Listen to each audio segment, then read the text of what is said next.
All right, we closed out last week looking at some of the things that have contributed to our loss of awe in regard to God, and the bottom of page 7 and it's really a continuation of this thought into page 8 is the so-called advancements in science.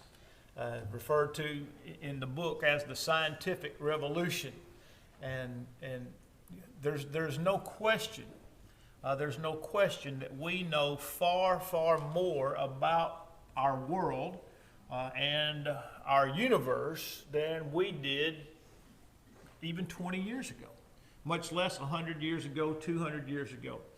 The problem is that the things that have been discovered have been presented to us, and particularly to our children, in a way that does not create a greater appreciation for God.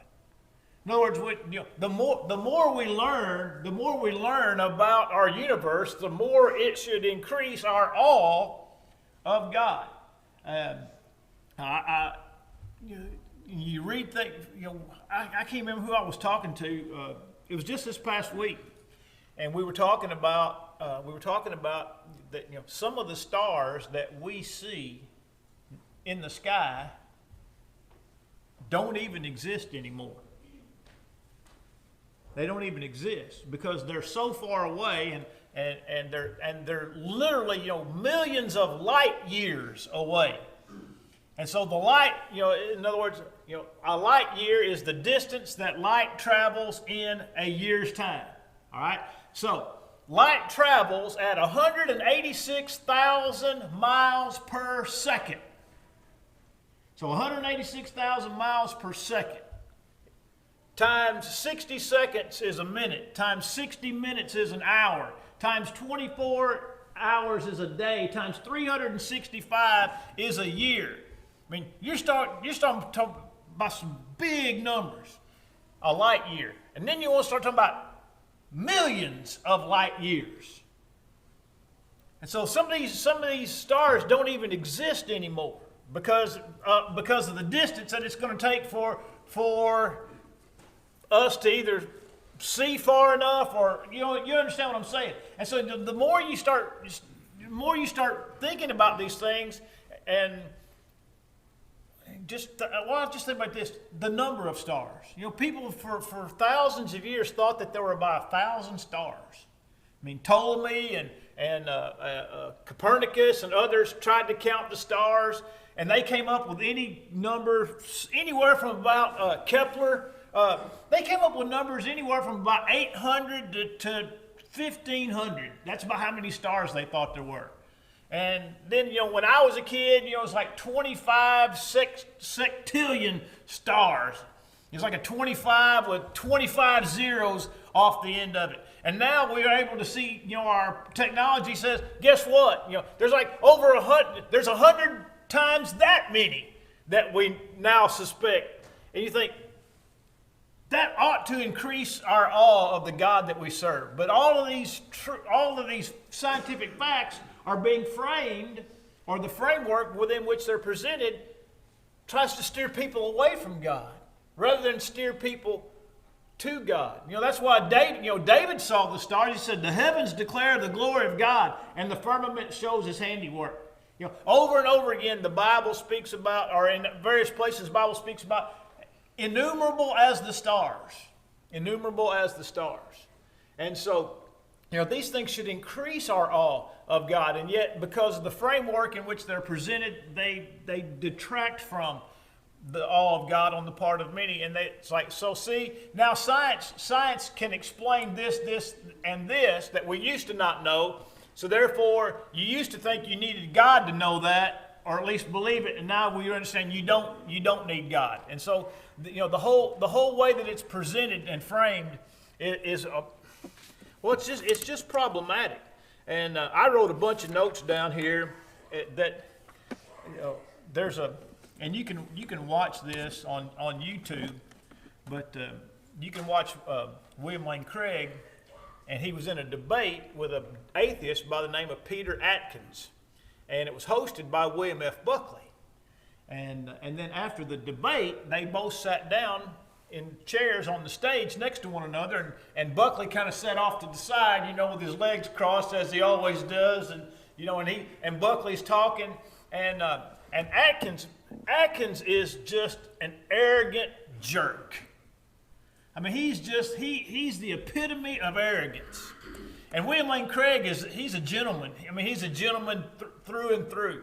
And you watch this, and Atkins made this statement, and I wrote it down because I had, for lack of a better term, I had misremembered it. I thought he said that science was omniscient. He said science is omnipotent, all-powerful. He says, and science can explain everything. Science can explain everything. And then Craig says, basically he says, that's just patently false. He says, well, name one thing that science can't explain. And he says, well, here's 5. And he names 5 things. And I know I've told you this before, but Buckley was just smiling over there, and he said, well, put that in your pipe and smoke it. But Atkins also talked about some things that are in today's lesson. And that is at the top of page 8, that people have now tried to look to science as a means of explaining why we believe in God, but not from the sense in which science tells us that there is a God, which science does tell us that. In other words, the facts speak to the idea that there is a God. But now they have said that, you see at the bottom of at the end of the 3rd paragraph there at the top of page 8, it says, sociology has reduced God to a mere human cultural concept. And that's what Atkins was saying. He said, man just invented God. Man just invented God because of his sense of loneliness, his sense of bewilderment, his sense of inadequacy. So man many, many years ago invented God as a means of, as an explanatory means for all the things that he couldn't understand. He says, but now science can answer all those things. And so there is no need for God. And so that's what the statement here at the top of page 8 is talking about. That they say that man invented God. But here's a question. How would a man who is finite in every way conjure up an idea that there is an infinite God who knows all things, has all power, and is in every place at all times? How would the product of evolution ever give us the idea to even allow ourselves to conjure up the idea of God? In other words, how can the finite invent the infinite? And so, but that's what they say. And then even further problematic is that if there is no God, then everything that you do is simply nothing more than the matter of chemical processes. Your thoughts are nothing but chemical processes. You don't have any control over them, and thus you're just purely biological. You're pure matter. You think you have a mind, but you really don't have a mind, because that's just the chemicals going off in your brain to tell you that you have a mind and a conscience and a soul, and that there are things that are inherent within you that lead to the idea of God. That's just all chemistry. It's explained away by chemistry. And so, in other words, when you start getting away from God as an explanatory reason for the existence of all things, then that's where you end up. That man is purely a biological creature, and there's really nothing to him other than biology. And if that is true, man has no inherent value. No man has any inherent value.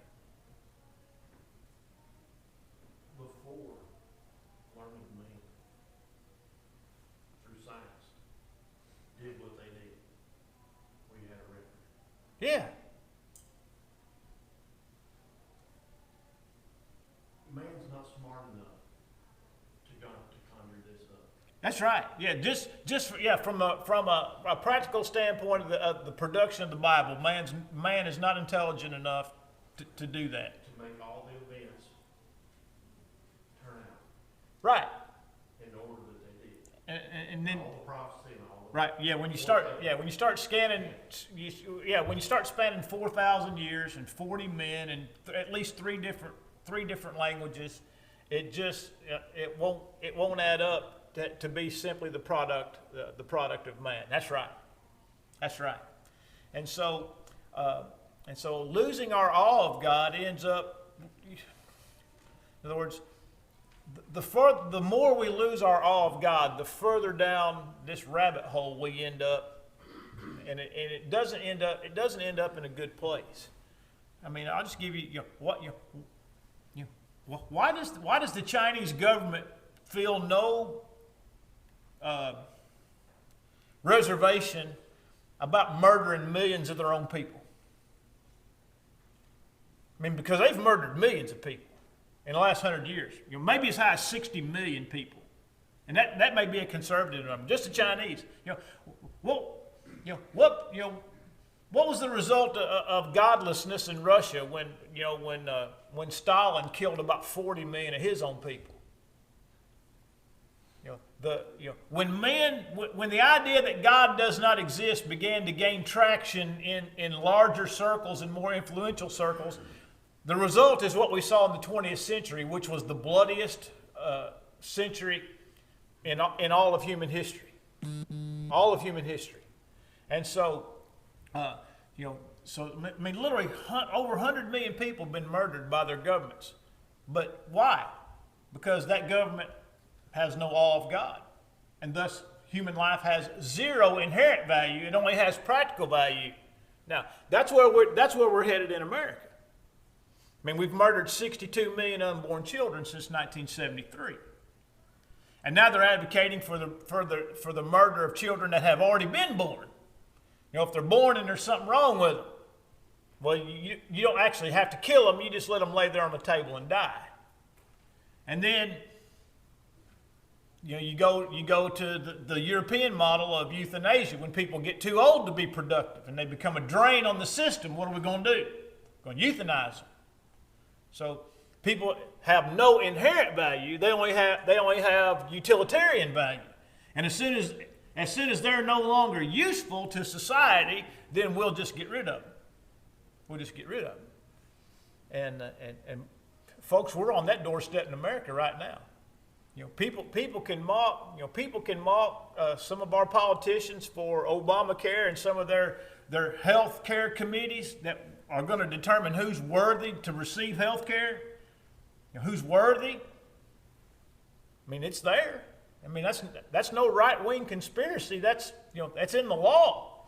Well, what does that mean? That means that somebody in the government's going to determine whether or not you need your medicine, especially if you can't pay for it. And so the loss of the awe of God has absolutely devastating consequences to a society. Okay? Closer to home, the loss of an awe of God has devastating consequences on the church. When people have no reservations about just going off and starting a church somewhere, they've lost their awe of God. And so, that's where I want to get to that in just a moment. I kind of getting ahead of myself. That's over on page 9. I want to finish page 8 in the bottom half, talking about that we lose our awe of God under letter B because we are impatient with God's silence. We're impatient with God's silence. People misperceive the idea or wrongly perceive God's silence as a lack of concern or even a lack that God's not concerned, that God is distant, God does not care. And they don't understand. And the more instant our communication comes in our society, the more impatient we become with God. But what does the Bible say? Here's the, in is it Isaiah 40? Those who wait upon the Lord, those who wait upon the Lord. God, even God tells us, look, I'm not just going to sit here and answer everything the moment you ask. You can be like a 2-year-old and ask the same question 500 times in about 36 seconds. But I'm not going to be like your mama that's going to get fed up and just answer you. Sometimes you just got to wait. Sometimes you just got to wait. But the more our communication becomes instantaneous. By the way, I'll just give you an example. We're all probably guilty of it at some point in time. How many of you send a text to somebody and about 3 minutes later you're already aggravated that you haven't received a response? Somebody that I live with did that to me one time, sent a text, and as God is my witness, and I'm just going to pick a number because the number is not relevant, but the interval is. Text sent to me at 12:32 p.m. At 12:33 p.m., 5 question marks. At 12:32, a question.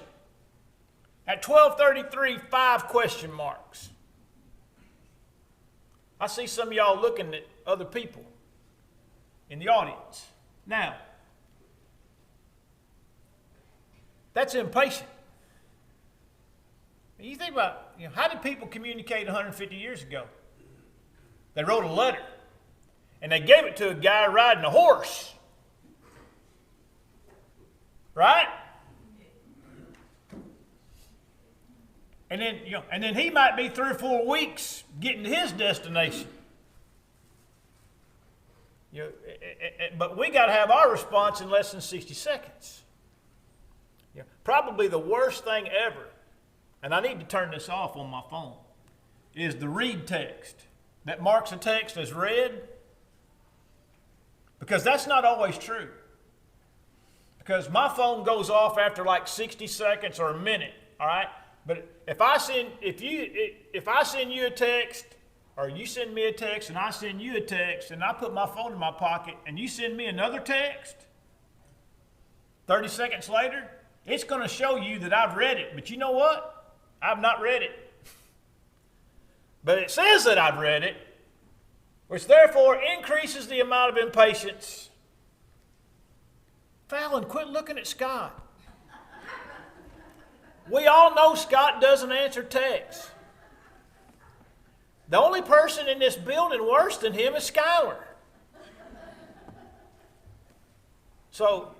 But we become impatient because we want instant communication. We think communication should be immediate. And so, then we start applying that to God. That we think God, we think God's read our text, but He's not responding. It's kind of like, instead of drawing near to God, we want God to draw near to us. That's right. Instead of us drawing near to God, we want God to draw near to us. Yep, that's exactly right. And the Bible says God is not far from any one of us. Acts chapter 17. That's probably a little bit out of context, but still nevertheless true. Still nevertheless true. Then on number 2, under letter B, it says, many want to feel God's nearness and state that the God of the Bible is not real enough. This is the investment in human feelings and the moving away from reason and logic and thought and even what we think, or says thought, what we think or what we believe, we've moved into how we feel about a thing. Not what are the facts of the matter. How do I feel about it? And how I feel about it right now is all that matters.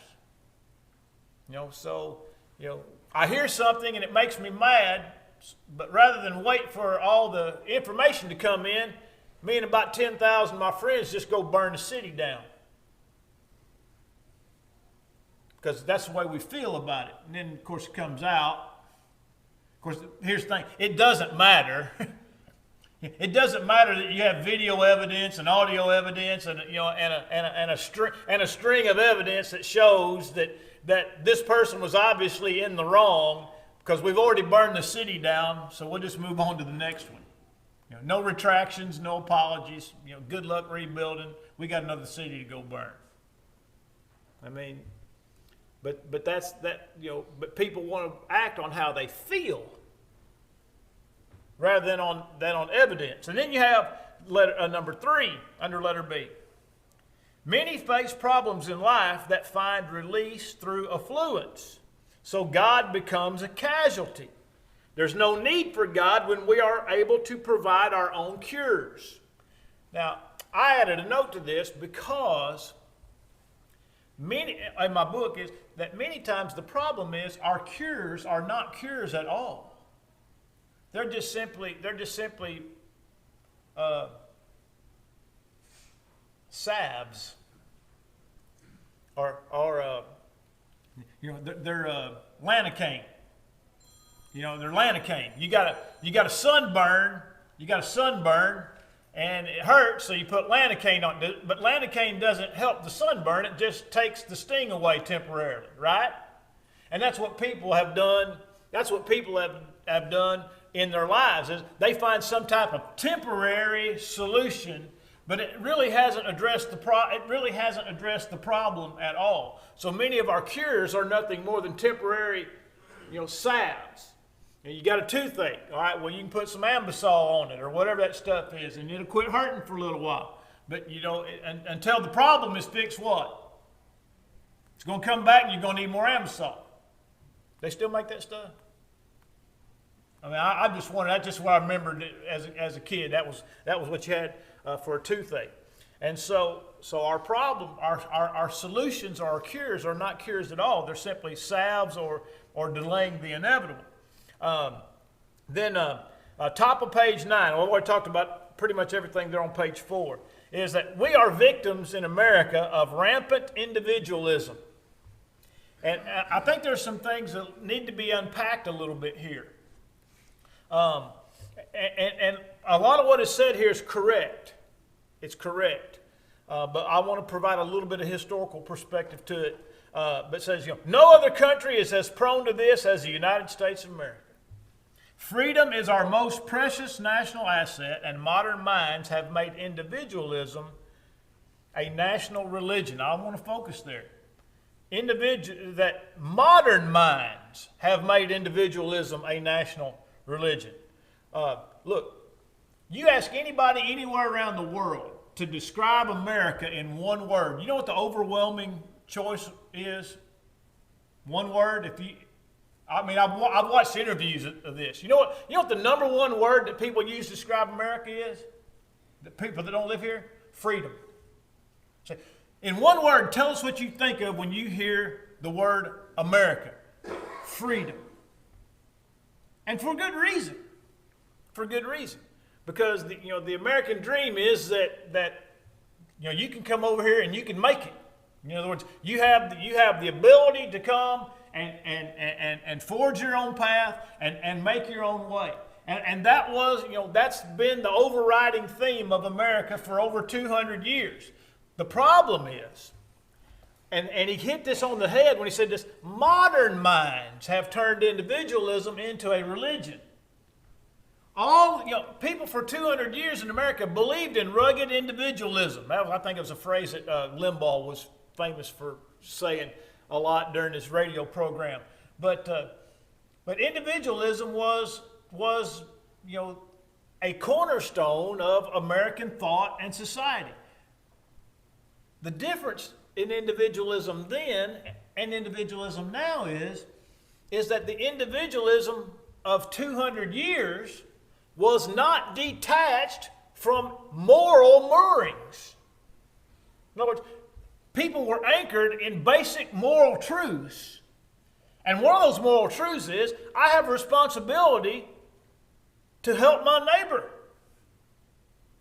All the people out west, they were all rugged individualists, right? They're out there making their own way. But what happened if a neighbor was in need? Everybody gathered together, right? and work together. And so there's nothing inherently wrong with individualism. Nothing inherently wrong with individualism, as long as it's tethered to moral responsibility. Think about this.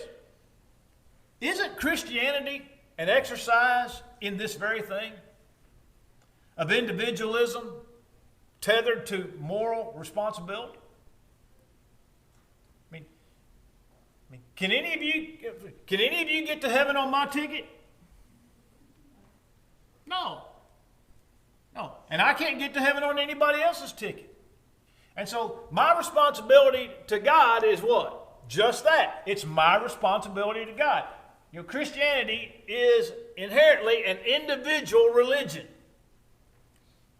Right? Because each person is responsible for himself. That's what I mean by that is every person is responsible for himself. But at the same time, I also recognize that I have an obligation to everybody else in my community. I mean, in my church community. And then by extension, my religion also, my Bible also tells me I have a responsibility to those who are outside of my religious community, right? Let us do good to all men, but especially those of the household of faith. Galatians 6 and verse 10. And so there's nothing wrong with the idea of individualism. The problem is that now people have made individualism their religion, and whatever they want to do cannot be condemned in any way, even if what they are doing is harmful to someone else.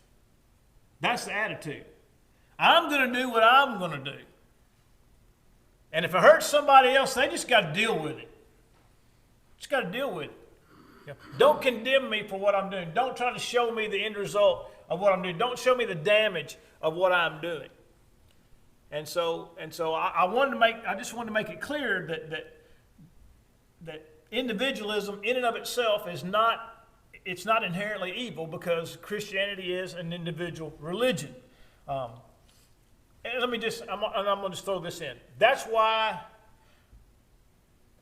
the more I realize this, I've softened my ideas about people leaving churches.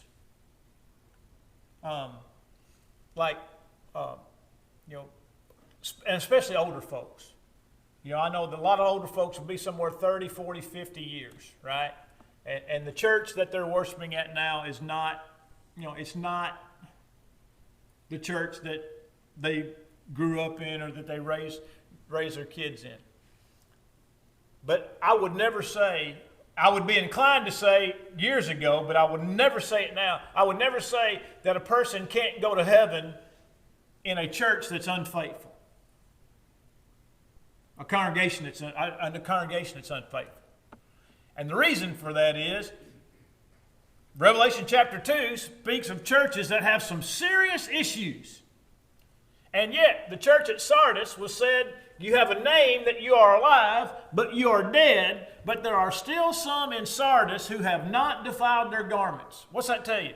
It says people can go to heaven in the church at Sardis, even though it fell under unbelievable condemnation, right? People could go to heaven as members of the church at Corinth. And there's a whole book written of a multitude of problems with the church. I mean, again, just think about some of the problems that were at Corinth. I mean, sexual immorality of unspeakable nature, tolerated by the majority of the members of the church. Now, would that condemn a person who didn't agree with that, but yet continued to worship at Corinth? Or did they have to go out and get them a new church in a storefront somewhere so they can separate themselves from that? You understand what I'm saying? I'm not saying it's always wrong to leave. I'm saying that people can go to church, or people can go to heaven through unfaithful congregations. I mean, I just don't see any other way around it. Why? Because my worship is my worship, and my faith is my faith. And if people want to say, people say, we would leave, but We don't want to leave because we want to try to stay and help people. We want to try to stay and fight. We want to try to stay and be salt and be light rather than just cut and run. Look, sometimes division is inevitable. I mean, Romans 16 teaches that. 1 Corinthians 11 teaches that. There has to be trouble in the church so that those that are approved may be made manifest. But it doesn't always have to be that way. And so I'm just saying that to emphasize that my walk with God is my walk with God. And everything doesn't have to be right in the church where I am in order for me to go to heaven. Well, let me ask you a question. I'll just ask you this. Is everything right in the church at Burleson right now? Is everything right in the church at Burleson right now? Is it? No. Has it ever been? No. So, we've just chosen which problems churches can have that we can live with and decided what problems churches can have that we don't want to live with. But all churches have problems because we're all fallible. We're all fallible. So, all right, I'm going to get off that one. All right. Number 2 under letter C. And this is absolutely true. In American religion, the emphasis is upon personal experience that overrides everything else. We talked about this last week in the quotations that were on page, if you wanted to see that. The quotations that begin near the top of page 5, they're all in italics, and go over to page 6. All that matters is that you have a personal relationship with God. You'll never read that in the Bible. You'll never read that in the Bible. As long as you're sincere, never read that in the Bible. Right? I mean, the text, the Bible doesn't teach anything remotely akin to that. It doesn't matter what you believe as long as you're sincere in your belief. No, you never find that in Scriptures. Never find that in Scriptures. And then you have number 3 is actually an extension of number 2. It says, this cancerous religious individualism is best portrayed by a study which quotes a young nurse named Sheila Lawson. She describes her faith as Sheilaism. I believe in God. I'm not a religious fanatic. I can't remember the last time I went to church. My faith has carried me a long way. It's Sheilaism, just my own little voice. By the way, a whole bunch of people living by that. All you got to do is just change the name and put the ism on it. Put somebody else's name in there and put an ism on the end of it.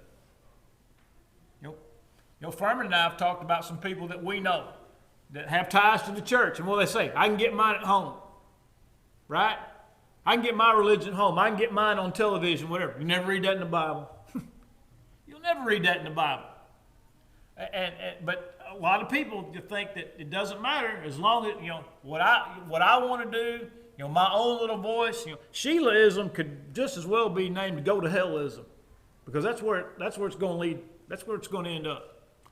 Because the Bible says that the way of man is not in himself, and it's not in man that walks to direct his own steps, Jeremiah 10 and verse 23. So she can call it that, but I know what it is.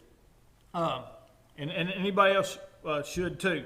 Number 4, devotion to individualism has brought chaos to our society. Morality, application of laws, personal responsibility are all subject to individualism, and this tragedy is no more evident anywhere than in religion. It's the cafeteria-style religion, where devotees can pick and choose what is best for them and reject anything that is seen as impractical or undesired. In other words, if I don't like it, I'll just go start something new in a storefront or an old grocery store building. Right? If I don't find something that suits me, I'll just go start me a church in a storefront or an old grocery store building. I can't tell you how many churches have been, I've been there 25 years, how many churches have been started in Hamilton and Marion County in the last 25 years? I mean, quite a few, right? Quite a few. Some have come and gone. A lot of them have come and gone. There used to be one down there in the old shopping center. It didn't last long. They've been in storefronts. They don't last long. There's one down there on Philip and Stephanie's Road on 107. It didn't last long. What's that? Two in the same building. Is there one now? I mean, we'll just go start us another one. I don't like the music here. Either it's not loud enough or it's too loud. John will remember that conversation we had at the East Side one day, where somebody that's a member of a local denomination was complaining about the music because he didn't like all the loud guitars and everything going on. And I'm not going to call him by name, but I just looked him dead in the eye and I said, if you're going to roll in the piano, you can't keep out the guitars. But you know what he said? Here was his response. But I don't like it. But I don't like it. So you know what they end up in? You know what they do? Inevitably, you know what they do? Go two church services. One with the quiet music and one with the loud music. Now that's not what they call it, but that's what they should call it. You know, and the quiet music service is usually the early one because that's the old people. And young people are not going to get up and be at church at 8 o'clock. So they're going to go to the loud music service at 11. Quiet music service at 8, loud music service at 11. They're trying to satisfy everybody. That's right, he wants to satisfy everybody. And hadn't given 5 seconds to satisfying God. Hadn't given 5 seconds to satisfying God. And so that's cafeteria religion. Whatever you think is missing, we'll add it. If we have to add a service or do this, you know, meet on Saturday night, you know, it's Sunday somewhere. You know, but we'll meet on Saturday night, but it's Saturday or Sunday somewhere.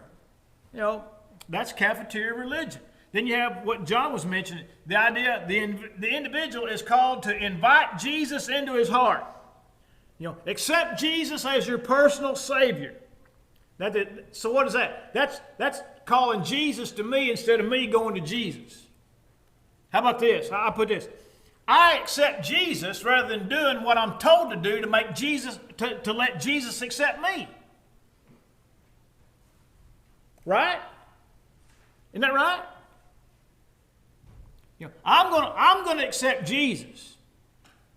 In other words, it's on my terms. I'm going to accept Jesus on my terms rather than repenting of my sins, obeying the gospel, living the way the New Testament says, so that Jesus will accept me. See, we got this whole thing, religion has this whole thing backwards. Because, see, they think Jesus is out there like a beggar, just waiting for us to drop some coins in his cup. Right? You know, if I walk by the beggar and I drop a quarter in his cup, all beggar's happy, right? I mean, I've done it. You know, I've given money to people on the street, more in Ghana than in America, but I've done it. You know, and those people are thankful for whatever it is. But they picture Jesus like that. Jesus is just like a beggar, just waiting for somebody to drop a few religious coins in his cup, and he's always so grateful. But that's not the Jesus. That's not the Jesus that I read about in the New Testament.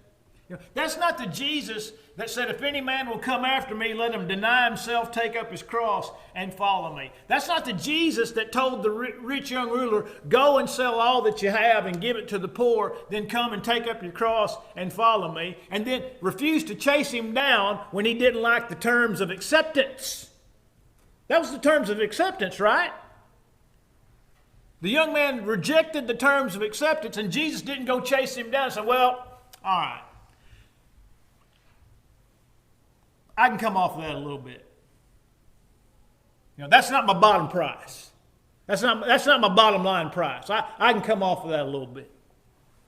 That's the way they treat the Lord. All right, over to page 11. We'll close it out. We need to make sure that we are not guilty. Number one, the 2 check marks of remaking God into our image of what we feel the divine deity should be, and redefining God by the world's vocabulary. Failure to honor the God of the Bible is self-centeredness. It is a choice to follow folly rather than wisdom. The passage there is Proverbs 9 and verse 10. It says, the fear of the Lord is the beginning of wisdom, and the knowledge of the Holy One is understanding. And the knowledge of the Holy One is understanding. All right, so next week, page 13.